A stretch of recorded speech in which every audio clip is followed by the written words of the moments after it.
Shalom, kasih Tuhan. Kembali kita akan sharing tentang kebenaran Injil kasih karunia. Minggu lalu kita telah sharing tentang kuasa Tuhan. Nah, kita tahu minggu lalu kita bercerita, kita sharing tentang bahwa kuasa Tuhan itu diberikan ke kedua institusi, yaitu pertama adalah keluarga, yang kedua adalah kepada gereja Tuhan.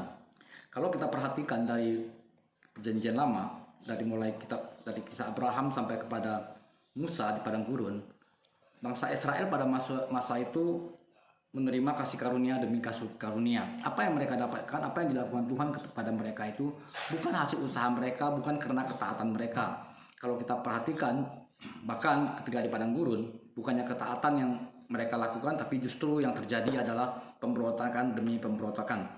Tetapi Tuhan tidak melihat ketaatan mereka, tapi yang Tuhan lihat adalah kasih karunia Tuhan yang dilimpahkan kepada mereka. Sampai suatu saat, kapan kasih karunia itu berhenti? Ketika bangsa Israel berkata di dalam Keluaran 19 ayat 8, mereka berkata bahwa apapun yang diperintahkan Tuhan kepada mereka akan mereka lakukan. Nah, pada awalnya Tuhan tidak pernah memerintahkan kepada mereka untuk melakukan ini dan itu untuk mendapatkan semua berkat Tuhan. Tetapi karena bangsa Israel itu berkata, dalam Keluaran 18-19 itu, seluruh bangsa itu menjawab bersama-sama, segala yang difirmankan Tuhan akan kami lakukan. Lalu Musa pun menyampaikan jawab itu bangsa itu kepada Tuhan. Jadi ketika bangsa Israel berkata kepada Musa, apapun perintah Tuhan akan kami lakukan. Dengan kata lain, apapun perintahnya akan sanggup kami lakukan. Lalu Musa menyampaikan apa yang dikatakan oleh bangsa Israel itu kepada Tuhan. Nah, sejak saat itu masuk pasal 19 sampai dengan pasal 32 itu semua berbentuk perintah. Nah, jadi mereka mulai memerintah. Nah, justru karena ketika mereka mau melakukan kehendak Tuhan, mereka justru melanggar Taurat pertama, lalu mereka justru membuat anak lembu emas. Nah, kita perhatikan bahwa ketika perintah Tuhan itu diturunkan, mereka justru melanggar firman Tuhan. Nah, saya mau katakan, ketika kita berusaha ingin melakukan perintah Tuhan kepada kita justru melanggarnya. Karena tidak satu manusia pun yang bisa melakukan seluruh perintah Tuhan. Untuk itu Tuhan mati di kayu salib menggantikan kita melakukan semua yang diperintahkan Tuhan, yang diminta oleh bangsa Israel pada saat itu. Nah, sehingga sekarang sudah tidak sepantasnya lagi kita melakukan sesuatu untuk mendapatkan sesuatu dari Tuhan. Nah, ketika bangsa Israel mengatakan mereka hendak melakukan semua perintah Tuhan, lalu terjadilah anak lembu emas, maka yang terjadi adalah 3.000 orang mati pada saat itu. Nah, kalau kita perhatikan ketika di Kisah Para Rasul 2, Roh Kudus tercurah, 3.000 diselamatkan. Jadi ketika masa zaman Taurat, ketika Taurat turun, maka yang terjadi adalah kematian 3.000 orang. Tapi ketika kasih karunia datang, Roh Kudus terjadi di Yerusalem, maka yang terjadi adalah 3.000 orang diselamatkan. Nah, kalau kita perhatikan, semuanya itu semuanya itu karena kasih karunia, bukan karena apa yang orang itu lakukan, apa yang mereka lakukan. Jadi Tuhan awalnya tidak ada berniat untuk melakukan perintah kepada Tuhan, semuanya itu karena kehendak manusia. Nah, kita kembali berbicara soal kuasa Tuhan itu. Ketika Tuhan menciptakan manusia menurut rupa dan gambarnya, sudah kita bahas minggu yang lalu, bahwa Tuhan memberi kuasa itu pada manusia itu. Nah, manusia pada saat itu sayangnya tidak bisa mempertahankan apa yang diberikan oleh Tuhan, dan manusia justru menyerahkannya kepada si jahat. Maka dunia ini gereja sering berkata bahwa dunia telah diserahkan kepada si jahat. Betul, bahwa dunia telah diserahkan kepada si jahat, tapi bukan Tuhan yang menyerahkannya. Yang menyerahkannya adalah Adam, manusia pertama itu. Adam dan Hawa lah yang menyerahkannya di Taman Eden pada saat itu. Nah, mereka menyerahkannya, sehingga mulai saat itu, maka dunia dikuasai, bukan dikuasai oleh Roh Tuhan lagi, bukan dikuasai oleh manusia ciptaan Tuhan, tapi dikuasai oleh si jahat. Nah, kalau kita perhatikan, ketika Yesus dicobai di padang gurun, Alkitab berkata demikian dalam Lukas 4:6, kata iblis kepadanya, segala kuasa itu serta kemuliaannya akan kuberikan kepadamu, sebab semuanya itu telah diserahkan kepadaku, dan aku memberikannya kepada siapa saja yang kukehendaki. Coba perhatikan apa yang iblis katakan kepada Yesus. Iblis berkata kepada Yesus, semuanya itu telah diserahkan kepadaku. Nah, Yesus pada saat itu menerima begitu saja. Karena Yesus tidak mengatakan siapa bilang telah menyerahkan kepada engkau. Yesus tidak mengatakan seperti itu. Yesus hanya tidak komplain, Yesus tetap mendengar, memang benar. Karena Yesus sadar betul bahwa dunia memang telah diserahkan kepada si jahat.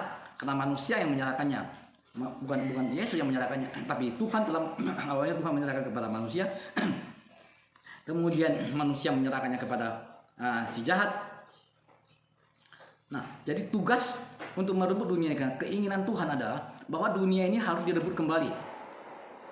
Kerajaan Allah harus datang, dunia ini harus diperintah oleh kerajaan Allah, dunia ini harus direbut kembali. Nah, cuman sayang, bukan merupakan tugas Tuhan untuk merebutnya.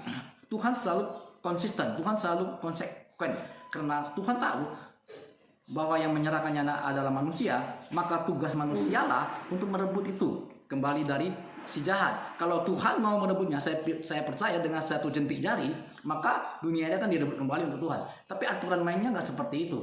Karena manusia yang menyerahkannya, maka manusia juga yang harus merebutnya kembali. Nah, persoalannya adalah kuasa manusia dengan kuasa iblis itu kalah jauh. Iblis ada di alam roh, kita juga ada di alam roh, tapi kecenderung roh kita menyatu dengan roh jahat dunia ini, sehingga yang terjadi adalah bukan kita merebut dunia, justru kita bersekutu dengan dunia. Nah, perhatikan bahwa apapun yang mau setan kerjakan, iblis kerjakan di muka dunia ini, hari-hari terakhir ini kita perhatikan, dia selalu memakai manusia. Kita mulai perhatikan, mulai dari seks bebas, mulai dari narkoba, mulai dari korupsi, dan semua yang rusak itu, semua dikerjakan oleh manusia. Tapi dalamnya adalah si iblis. Jadi apapun yang mau setan kerjakan di muka bumi ini, setan selalu memakai manusia. Nah, tapi pada saat yang sama, ketika Tuhan ingin merebut dunia ini kembali, Tuhan ingin memperbaiki dunia ini, Tuhan juga membutuhkan manusia. Nah, sekarang keputusannya ada di tangan manusia itu sendiri. Apakah dia mau dipakai oleh iblis untuk merusak dunia ini, atau dia mau dipakai Tuhan untuk merebut dunia ini. Keputusannya semua ada di tangan manusia. Tapi ketika kita mau, maka Tuhan akan memberikan kekuatan kepada kita untuk merebutnya kembali. Karena kalau kita secara jasmani kita mau merebutnya dari si jahat, sudah barang tentu tidak bisa. Karena di dalam diri kita ada dosa. Nah, ketika di dalam diri kita ada dosa, maka yang terjadi adalah roh Tuhan, kuasa Tuhan tidak bisa termanifestasi dalam hidup kita. Satu-satunya caranya bagaimana? Satu-satu caranya adalah dosa kita dipulihkan dulu. Dosa kita dihilangkan dulu. Dosa kita dihapuskan dulu. Itulah yang dilakukan Yesus di kayu salib. Jadi Yesus mati di kayu salib menghapus dosa manusia adalah semata-mata untuk agar rohnya bisa kembali masuk dalam diri kita, sehingga kuasa Tuhan itu kembali sempurna di dalam kehidupan kita. Kekasih Tuhan, hari ini adalah peringatan buat kita bahwa kita ada dalam dua pilihan. Apakah kita mau dipakai Tuhan untuk merebut dunia ini kembali, atau kita tetap akan dipakai oleh si jahat untuk merusak dunia ini. Kalau kita mau dipakai Tuhan, maka percayalah, maka Tuhan akan memakai kita dengan luar biasa. Kita akan menduduki kembali negeri ini, kita akan mewarisi kembali negeri ini dengan satu syarat, yaitu kita benar-benar menyerahkan hidup kita memberikan diri kita kepada Tuhan, agar Tuhan pakai dengan luar biasa dalam kehidupan kita, sehingga kita akan merebut kembali semua dunia yang ada, mulai dari dunia bisnis, dunia politik, dunia kesehatan, dunia pendidikan, dan semua sektor dunia. Saya percaya ketika kita mendedikasikan hidup kita, maka kuasa Tuhan akan masuk dalam kehidupan kita, maka kita akan kembali mampu untuk merebut dunia itu kembali. Tuhan memberkati.